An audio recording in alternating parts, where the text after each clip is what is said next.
жакшы кыз синдромунун белгилерине токтолуп өтсөм, эң биринчи кезекте ол мынсыз көрүнүүгө тырышуу.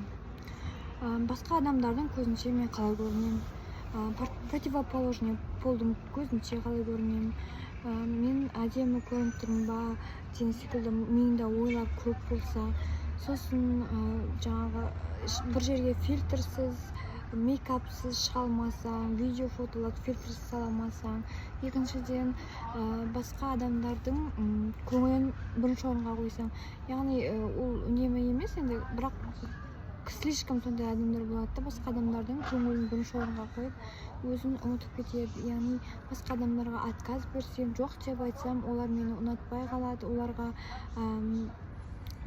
мен жакпай каламын, олар мени кабылдамай, кийин менен аралашпай кое алады деген коркунучтун салдарынан гана ол адамдарга жок деп айтуудан коркот.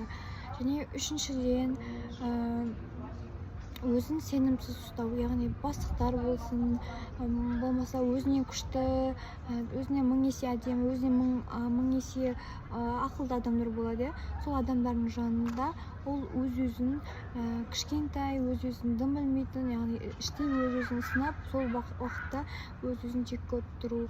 Бұл да жақсы қыз синдромының белгісі.